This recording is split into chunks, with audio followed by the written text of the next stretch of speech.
வார்த்தையின் வெளிச்சத்தோடு இணைவோம். Praise the Lord pastor. Praise the Lord அம்மா, எப்படி இருக்கீங்க?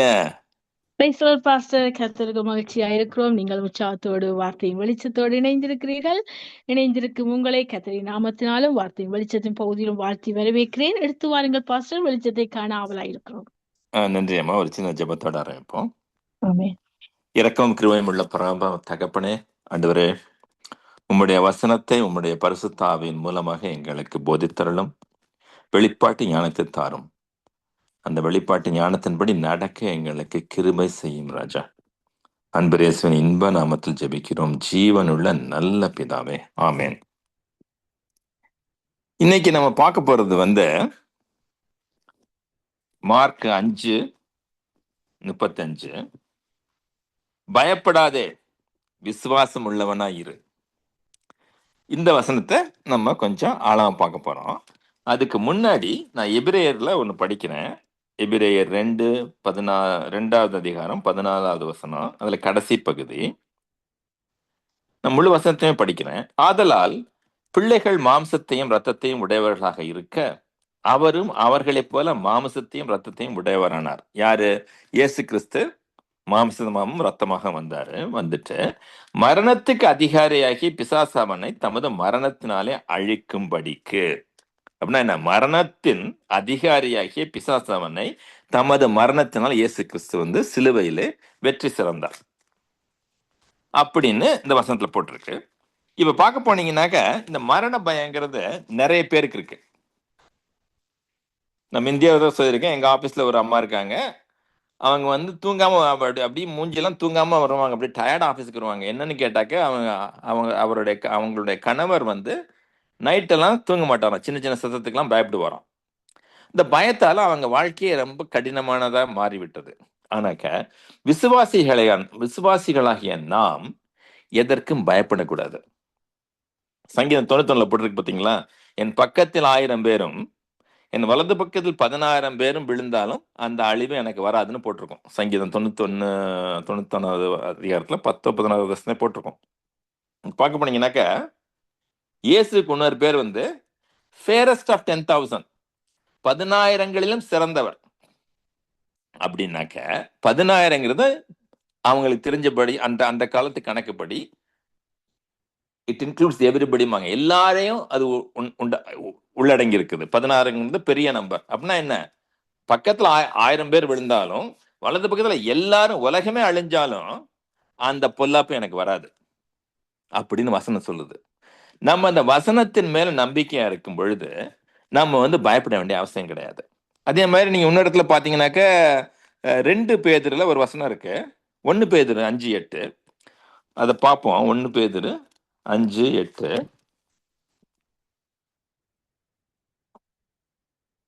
இதெல்லாம் எடுக்கிறேன், வேகமா எடுக்க முடியும். 1 பேதுரு 5:8.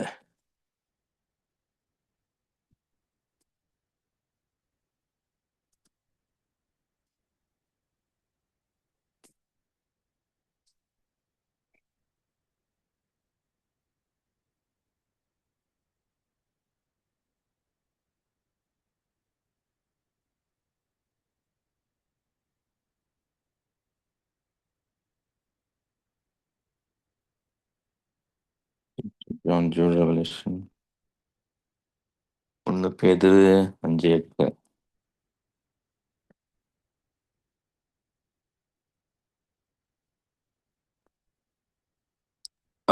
எட்டாவது வசனம். தெளிந்த புத்தி உள்ளவர்களாய் இருங்கள், விழித்திருங்கள்.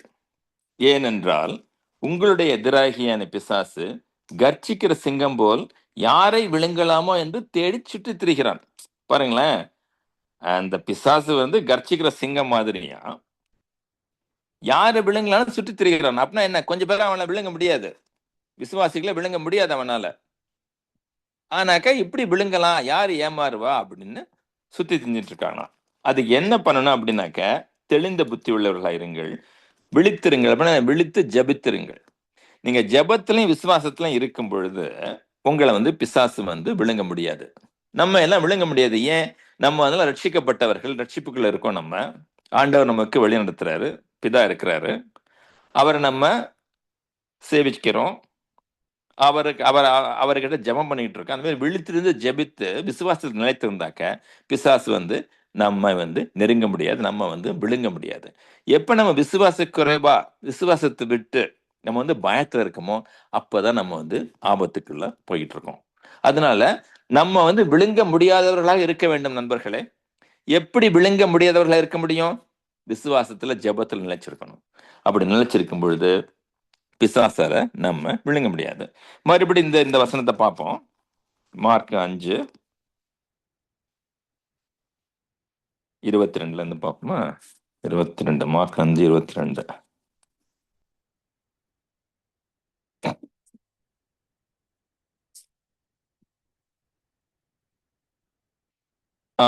அப்பொழுது ஜெபஆலய தலைவர்கள் ஒருவனாகிய எபிரு என்பவன் வந்து அவரை கண்டவுடனே அவர் பாதத்தில் விழுந்து.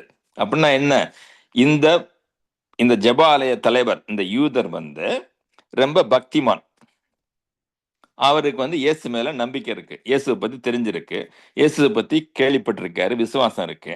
அவரை கண்ட உடனே அவர் பாதத்துல விழுந்து ஆராதிக்கிறாரு. இப்ப நீங்க பைபிள்ல புதிய ஏற்பாடுல பாத்தீங்கன்னாக்க நிறைய பேருக்கு எப்ப அதிசயம் நடக்குனாக்க அந்த அதிசயத்துக்கு முன்னாடி அவங்க வந்து நன்றி சொல்லுவாங்க, அல்லது அதிசயத்துக்கு முன்னாடி அவங்க வந்து ஆராதனை பண்ணுவாங்க. அதனால நம்ம ஆராதனை பண்றது ரொம்ப முக்கியம். எப்படி ஆராதனை பண்றது? ஆண்டவரே நீரே எனக்கு தகப்பன், அப்பா பிதாவே, தகப்பனே, தந்தையே, ஐயா, நான் உண்மையே நம்பி இருக்கிறேன், உமக்கே ஆராதனை, ஐ லவ் யூ ஜீசஸ், அந்த மாதிரி நீங்க சொன்னீங்கன்னாக்க ஆண்டவரை நீங்க ஆராதிக்கிறீங்க. ஆண்டவரே நீரே எனக்கு சுகம் அளிப்பவர், ஆண்டவரே நீரே எனக்கு வேலை கொடுப்பவர், நீரே என்னை ரட்சிப்பவர், நீரே என்னை காப்பவர் அப்படின்னு சொன்னீங்கன்னாக்க நீங்க ஆராதனை பண்றீங்க. உங்க வாயால எப்ப நீங்க வந்து ஆண்டவரை உயர்த்துறீங்களோ அப்பெல்லாம் நீங்க வந்து ஆராதனை பண்றீங்க. அப்படி ஆராதனை பண்ணும் பொழுது ஆண்டவரின் வல்லமை இறங்கும் பொழுது உங்களுக்கு வந்து பயம் இருக்காது. இந்த எவரு வந்து நல்ல பைபிள் படிச்சு விசுவாசத்தில் இருக்கவர். நமக்கு இந்த கதை தெரியும். அவர் சொல்றாரு, என் குமாரத்தி 23வது வசனம், என் குமாரத்தி மரண அவஸ்தைப்படுகிறாள், அவள் ஆரோக்கியம் அடையும்படிக்கு நீர் வந்து அவள் மேல் உமது கைகளை வையும், அப்பொழுது பிழைப்பான் என்று அவரை மிகவும் வேண்டிக் கொண்டான். இப்போ உடனே அவர் வந்து, நமக்கு இந்த கதை தெரியும், அவர் வந்து கூட போறாரு. போகும்பொழுது உன்னர் அம்மா வர்றாங்க. அந்த கதையும் நமக்கு தெரியும். இந்த ரத்தப்போக்குள்ள ஸ்திரீ, அந்த ஸ்திரீ வந்து குணமடைஞ்ச பிறகு திருப்பி 35 வசனத்துல எபிரு கதை தொடருது. அவர் சொல்றாரு, அவர் இப்படி பேசிக் கொண்டிருக்கையில் ஜெபஆலய தலைவனுடைய வீட்டிலிருந்து சிலர் வந்து உம்முடைய குமாரத்தை மரித்து போனார். இப்ப எபிரு வர்றாரு, இயேசுவின் பாதத்தை பணிந்து கொள்கிறார், ஆராதனை செய்யறாரு. செஞ்சபடி இயேசு கிட்ட கேட்கிறாரு. நம்ம எப்பயும் ஆண்டவர்கிட்ட போனது ஆண்டவரை இதை கொடுன்னு கேட்கறதுக்கு முன்னாடி ஆராதனை பண்ணணும். பிலிப்பியர் 4:8 ஒரு வசனம் போட்டுருங்க. எப்படின்னாக்க, do not be anxious about anything, but in everything by prayer and supplication let your requests be made known unto God with thanksgiving போட்டிருக்கோம். பிரேயர் அண்ட் சப்ளிகேஷன் ரெண்டுக்கு என்ன வித்தியாசம்? பிரேயர்னாக்க கம்யூனியன் டைம், ஆராதனை நேரம். அந்த ஆராதனை பண்ணி அவரோட அளவலாவி அவருடைய பிரசன்னத்துக்குள்ள வந்துட்டு அப்புறம் தான் வேண்டுதல் வருது, சப்ளிகேஷன்.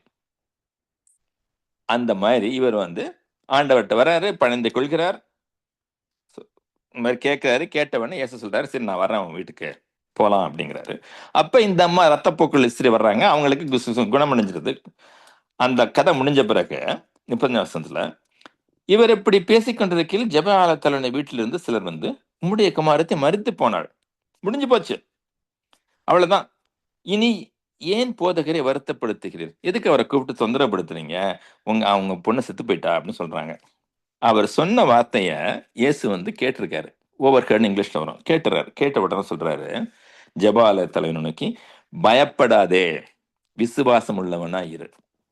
பாருங்க, பொண்ணு செத்து போச்சுன்னு சொன்ன பிறகு கூட ஆண்டவர் சொல்றாரு, பயப்படாதே, விசுவாசம் உள்ளவனா இரு. பாருங்களேன், பைபிள் முழுக்க நீங்க பார்க்கலாம். ஆண்டவர் வந்து எப்பவுமே, ஆண்டவராக இயேசு கிறிஸ்து நம்முடைய ரட்சகர் எப்பவுமே வந்து நான் ஒருத்தரை குணப்படுத்துன்னு சொல்ல மாட்டாரு, நான் இதை பண்ணுன்னு சொல்ல மாட்டாரு. என் பிதா என்ன பண்றாரோ அதைத்தான் நான் இங்க பண்றேன். அப்ப நம்ம என்ன சொல்லணும்? இயேசு என்ன பண்றாரோ அதைத்தான் நம்ம பண்றோம் அப்படின்னு நம்ம சொல்லணும். அப்புறம் என்ன சொல்லுவாருனாக்க, உன் விசுவாசம் உன்னை ரட்சித்தது அப்படின்பாரு ஆண்டவர். பாருங்களேன், நம்ம ஒரு கூட்டத்துக்கு போறோம், 100 பேருக்கு பிரேயர் பண்றோம், அதுல 4 பேருக்கு தான் குணமாகுது. அப்படின்னா பிரேயர் பண்ணவரா இல்ல அந்த 4 பேரோட விசுவாசமா? அந்த மாதிரி தான் இயேசு பார்க்கிறாரு. உம்முடைய விசுவாசம் உன்னை ரட்சித்தது தான் எப்பவும் சொல்லுவாரு. இந்த இடத்துல இவர் சொல்றாரு, பயப்படாதே, விசுவாசம் உள்ளவனா இரு. நீ விசுவாசமா இருப்ப, அப்பதான் இந்த விஷயங்கள் நடக்கும். அப்படின்னாக்க இந்த கதைக்கு திருப்பி வந்தாக்க என்ன முக்கியமான குறிக்கோள்னாக்க, நம்ம வந்து விசுவாசமா இருக்கணும். விசுவாசத்தில் இருக்கும்போது நமக்கு வந்து பயம் இருக்காது.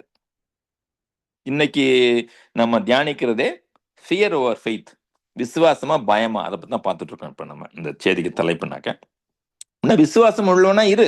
இப்ப விசுவாசத்துல இருந்தா நமக்கு பயம் இருக்காது. பாருங்களேன், உலகம் முழுக்க பல விஷயங்கள் நடந்துட்டு இருக்கு. அங்க ஈரான்ல வாருங்கிறாங்க, உக்ரைன்ல வாருங்கிறாங்க, பஞ்சங்கிறாங்க, இன்ஃபிளேஷன்ங்கிறாங்க, எவ்வளவு விஷயம் நடக்குது. ஆனாக்க நம்ம வந்து விசுவாசம் விசுவாசத்தோட இருக்கணும். எதுல? வசனத்துல. நம்ம வசனத்துல விசுவாசம் உள்ளவனாக இருந்தாக்க நம்ம வந்து எதுக்குமே பயப்பட வேண்டியதில்லை. பக்கத்துல 1000 பேரு, ரைட் சைட்ல 10,000 பேர் எல்லாரும் விழுந்தாலும் அந்த வாதை என் கூடத்துல வாதை என் கூடாரத்துக்கு வராது, பொல்லாப்பு எங்களுக்கு நேரிடாது நம்ம அறிக்கையிடணும். என்னக்க வசனம் எப்பொழுதும் நம்மை காக்கும். இப்ப பார்க்க போனீங்கன்னாக்க, இப்ப இன்னொரு விஷயம் பார்ப்போம். இதுல அவர் சொன்ன உடனே இயேசு கேட்ட உடனே பயப்படாத, விசுவாசம் உள்ளவனாயிருன்னு சொல்லிட்டு பேதுருவையும் யாக்கோபையும் யாக்கோபின் சகோதரன் யோவானையும் தவிர வேறொருவரும் தம்மோடு கூட வருகிறதுக்கு இடம் கொடுக்காமல். அப்படின்னா என்ன? நம்ம வந்து எப்பவும் விசுவாசத்தில் இருக்கும்போது கூட வந்து நல்ல விசுவாசிகளோட சேர்ந்து ஜெபிக்கணும். இது எங்கே நடக்க போகுது அப்படின்னு சொல்றாங்க ஆளுங்களோட நண்பர்களே நம்ம ஜெபிக்கவே கூடாது. நமக்கு விசுவாசம் போயிடும். பாருங்களேன், ரட்சகர இயேசு கிறிஸ்துவ 3 பேர் தான் கூட்டு போனாரு. 3 பேரை கூட்டு போறாரு.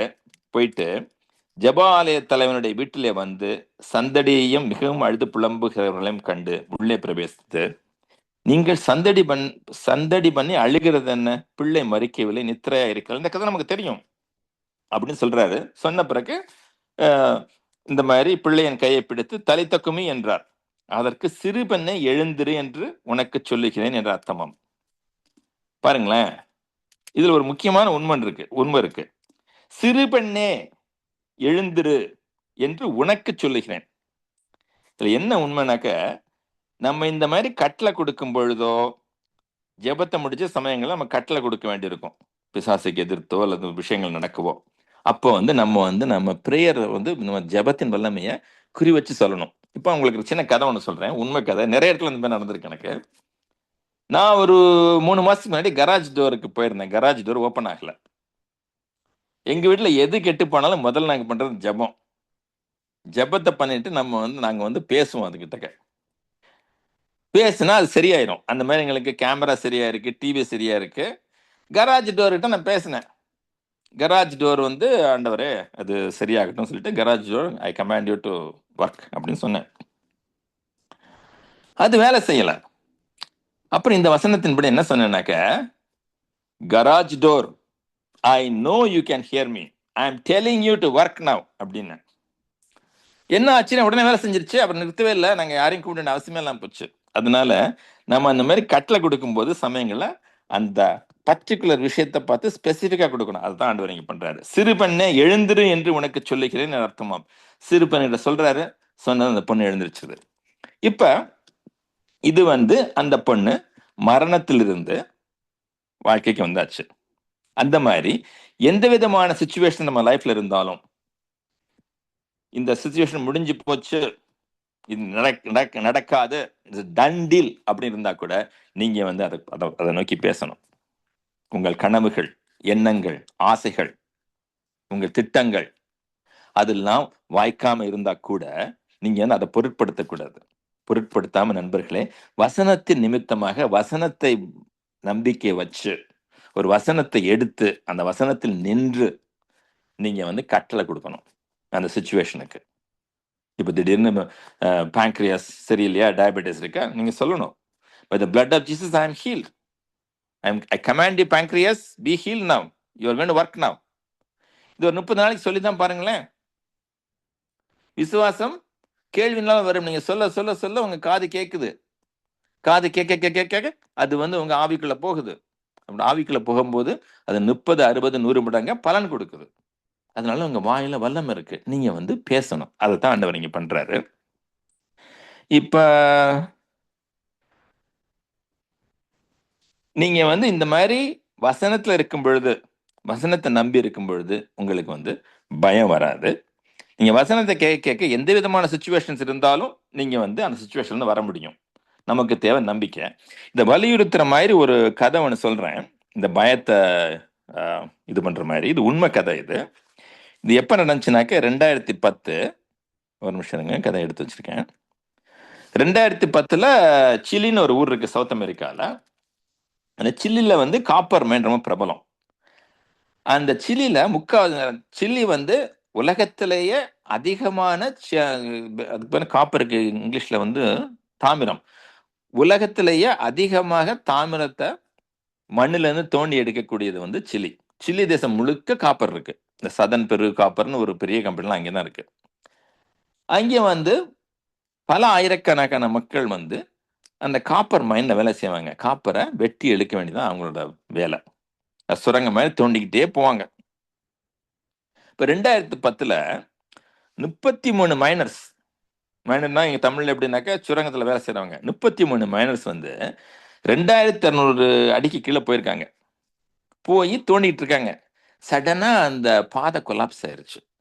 வெளியில வர முடியல. வெளியில இருக்கவங்களுக்கு இவங்க அந்த டனல்ல எங்க இருக்காங்கன்னே தெரியல. கிட்டத்தட்ட 1 கிலோமீட்டர் இருக்கு டனல். எந்த செக்ஷன்ல இருக்காங்கன்னு தெரியல. ஏன்னா எப்ப பாதை மூடுதோ, எப்ப சுரங்கத்துல டேஞ்சர் வருதோ, எல்லாரும் வந்து மைனர்ஸ்லாம் வந்து வெளில ஓடி வர பார்ப்பாங்க. இங்க எங்க ஓடி வந்திருக்காங்க, எங்க ஒளிஞ்சிருக்காங்க, எப்படி வர பாக்குறாங்கன்னு யாருக்குமே தெரியல. அரசாங்கம் தேடுது. கிட்டத்தட்ட 69 நாள் ஆயிடுச்சு. 69 days தேடி தேடி தேடி தேடி பார்த்துட்டு, சரி இவங்கெல்லாம் செத்து போயிட்டாங்க அப்படின்னு நினைக்க ஆரம்பிச்சிருச்சு. அப்ப சடனா பூமிக்குள்ள இருந்து ஒரு ட்ரில் ஒண்ணு வெளில வந்துச்சான் அப்படின்ட்டு. அதுல ஒருத்தங்க எழுதியிருக்காங்களாம் நோட்டு, நாங்கள் உயிரோடு இருக்கிறோம், இந்த இடத்துல தோண்டுங்கள் அப்படின்ட்டு. அப்புறம் தோண்டி எடுத்துட்டாங்க. எல்லாரும் 33 பேரும் உயிரோட வந்துட்டாங்க. உடனே எல்லாருக்கும் ஆச்சரியம். எப்படி நீங்க 69 நாள் நீங்க வந்து உயிரோடு இருந்தீங்க அந்த சுரங்கத்துக்குள்ள, பூமிக்கு 2000 அடிக்கு கீழே எப்படி நீங்க இருந்தீங்கன்னு கேட்டாங்களாம். அப்போ அவர் சொன்னாரா, இங்க இருக்க ஒரு மைனர் பேர் வந்து ஹோசே ஹென்ரிகே, ஜேஓஎஸ்சி ஹென்ரிகே, HENRIQUE. அதை நீங்க போட்டு பார்க்கலாம் இன்டர்நெட்ல. இந்த ஹோசே ஹென்ரிகே சொன்னாராம், எல்லாம் அந்த ஹோசே ஹென்ரிகே காமிச்சாங்களாம் பக்கத்துல இருக்கவங்களாம், அவர் தான் எங்களை காப்பாத்தினார் அப்படின்ட்டு. பார்த்தாக்க அவர் வந்து காலையிலையும் சாயங்காலமும் பைபிளை படிச்சு மற்றவங்களுக்கு போதிப்பாராம். போதிச்சுட்டு அந்த 33 பேர்ல 22 பேர் ரட்சிக்கப்பட்டாங்க அந்த சுரங்க பாதைகள் இருக்கும் போதே. Daily morning and evening preaching, singing, praying. அந்த மாதிரி அவங்க வந்து கிட்டத்தட்ட 69 நாள் பூமிக்குள்ள இருந்திருக்காங்க. கடைசியில வந்து ட்ரில் பண்ணி மேல வந்து கடைசியா அந்த சுரங்க பாதைக்கு வெளியில வந்துட்டாங்க. அந்த ட்ரில் வெளில வந்ததும் மற்றவங்க வந்து தோண்டி எடுத்துட்டாங்க. இதுல என்ன தெரியுது? விசுவாசம் நம்மை ரட்சிக்க முடியும், வார்த்தை நம்மை காப்பாற்ற முடியும். அவங்க வந்து என்னன்னாக்கா ஒரு நாளைக்கு 1 ஸ்பூன் தான் சாப்பிட்டாங்களாம் ஆகாரம். அவங்க எல்லாரும் சாப்பிட்டுட்டு மார்னிங் ஈவினிங் ஜபம், வேத வாசிப்பு, ப்ரீச்சிங், இப்படி அவங்க வாழ்க்கையை வந்து 69 நாள், கிட்டத்தட்ட 70 நாள் பூமி கீழே இருந்து கடைசியில வந்து வெளில வந்தாங்களாம். அதனால விசுவாசம் பயத்தை வெல்லும். அதனாலதான் ஆண்டவர் சொன்னாரு, பயப்படாதே, விசுவாசம் உள்ளவனா இரு. எப்ப பயம் வருதோ அப்போ உங்களுக்கு வந்து ஃபெய்த் லெவல் கம்மின்னு அர்த்தம்.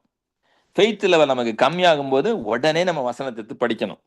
வசனத்தை படிக்க படிக்க படிக்க சமயங்கள வசனத்தை நீங்க உறக்க படிக்கணும். படிக்கும் பொழுது, நீங்க வசனத்தை கேட்கும் பொழுது உங்களுக்குள்ளே உங்க ஆவியில ஒரு உற்சாகம் ஏற்பட்டு நீங்க விசுவாசத்துல பலவானாவீங்க. இந்த விசுவாசத்துல பலவானா இருக்கிறது ரொம்ப முக்கியம்.